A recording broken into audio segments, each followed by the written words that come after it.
Today we shall be looking at diuretics. Diuretics are a type of drugs that cause increased secretion of urine by the kidneys.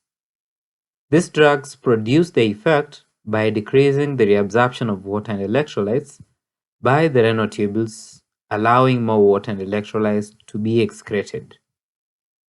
They are useful in patients who are suffering from water and sodium retention in a condition we call edema.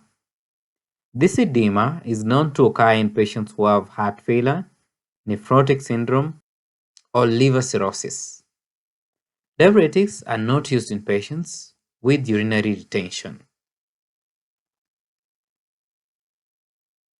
Diuretics are classified to 5 major classes, namely thiazide diuretics, loop diuretics, potassium-sparing diuretics, osmotic diuretics, and carbonic anhydrase inhibitors. We shall be looking at each of the classes and the examples of drugs in the specific classes. We have specific sites of the nephron where these diuretics exert their action. In summary, carbonic anhydrase inhibitors work on the proximal straight tubule and the proximal convoluted tubule. Osmotic diuretics exert the effect in the proximal convoluted tubule and the thin descending and ascending loop of Henle. The loop diuretics exert the effect on the thick ascending limb. Thiazide diuretics work on the distal convoluted tubules, and potassium-sparing diuretics work on the cortical collecting tubule of the renal nephron.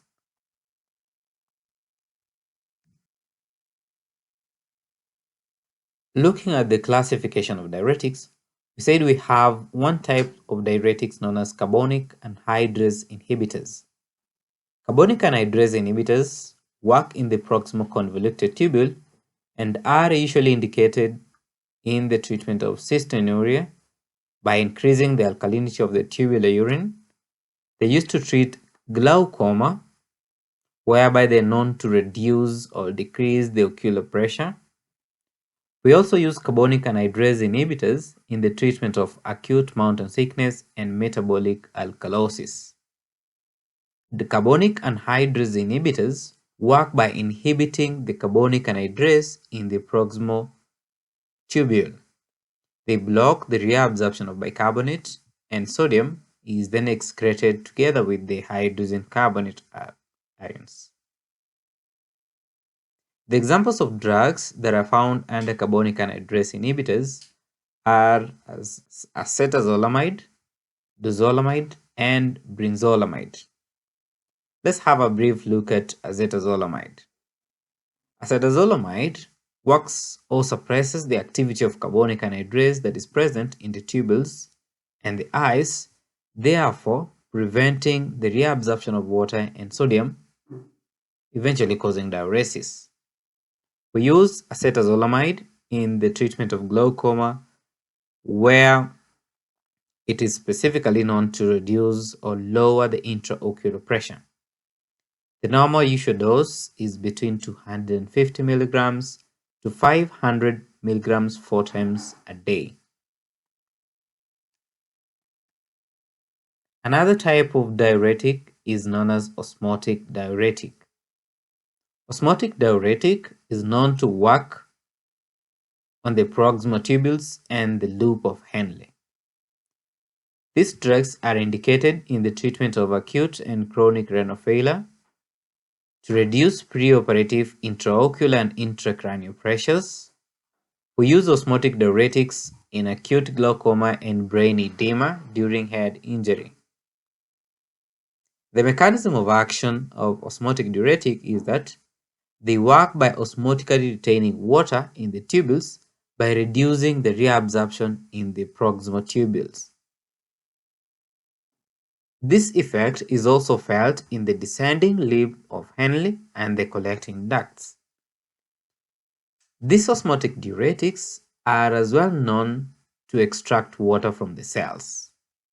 And the examples of drugs that are classified under osmotic diuretics are mannitol and hypertonic saline. The next classification of diuretics is known as loop diuretics. Loop diuretics exert their effect on the ascending limb of Henle, and they are indicated in the treatment of hypertension in patients with impaired renal function. We use these loop diuretics to relieve edema in patients who have congestive heart failure, in the treatment of acute pulmonary edema, nephrotic syndrome, chronic or acute renal failure, hyperkalemia because it's known to waste potassium from the body, and we as well use them in chemical intoxication to increase urine outflow. Loop diuretics work by inhibiting the reabsorption of sodium and chloride ions in the thick ascending loop of Henle. This causes a powerful diuresis and increased calcium excretion. Some of the common side effects of loop diuretics are hypotension, ototoxicity, and hypokalemia. The examples of drugs that are found under loop diuretics are furosemide, bumetanide, and tosemide. Let's then look at furosemide, which is one of the examples of a loop diuretic. Furosemide is also known as Lasix. It is used in the treatment of pulmonary edema, acute renal failure, and chronic heart failure, and is contraindicated in patients who have sensitivity to sulfonamides. Overzealous use is dangerous in liver cirrhosis, renal failure with anuria, and in patients with heart failure.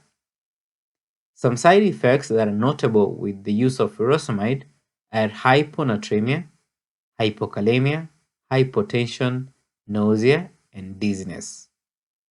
The issue dose is between 20 to 80 milligrams as a single dose or in 2 divided doses.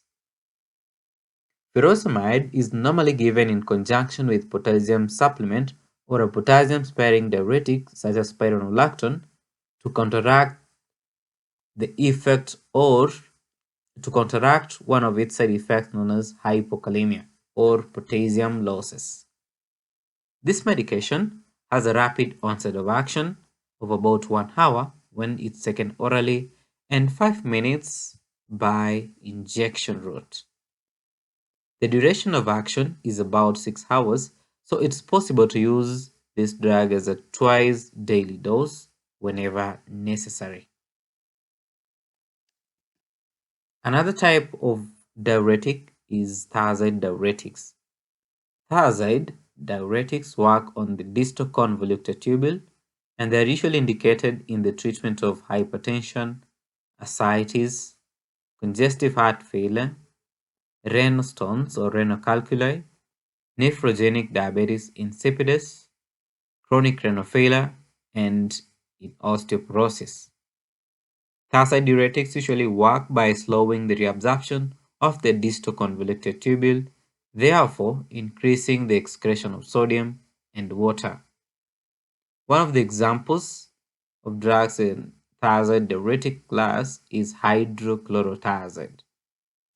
Lastly, we have potassium-sparing diuretics, which work on the collecting tubules, and they're indicated in chronic liver failure, congestive heart failure where hypokalemia is a problem.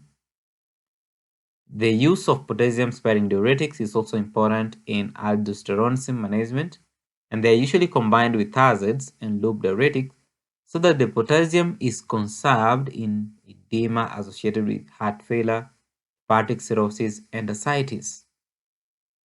These potassium-sparing diuretics work by causing retention and sodium loss by inhibiting the sodium-retaining action of aldosterone. The examples of drugs under potassium-sparing diuretics are amiloride, triamtrene, and spironolactone. Let's have a look at spironolactone. The side effects that are notably realized in the use of potassium-sparing diuretics are gynecomastia, impotence, and a reduced libido. Spironolactone is one of the types of drugs classified under potassium-sparing diuretics. It has a trade name, Aldactone. This spironolactone is used in the management of edema that is associated with chronic or congestive heart failure, nephrotic syndrome, hepatic cirrhosis when other therapies are inadequate or they are inappropriate. We can use spironolactone in the treatment of hypokalemia to prevent hypokalemia in patients who could be at risk of hypokalemia. And some of the contraindications of spironolactone is an hypersensitivity or allergy to spironolactone, hyperkalemia, renal diseases, and anuria. And then we need to use this drug cautiously in pregnancy and during lactation. The normal dose is 25 milligrams given 1 to 4 times a day. And you need to give these daily doses early so that you can increase urination over the daytime to prevent interference with sleep. During the spironolactone therapy, you need to measure and record regular weight so that you can monitor the mobilization of edema fluid, avoid giving food which are rich in potassium, and arrange for regular evaluation of serum electrolytes, and also as well monitor the input and output of these patients.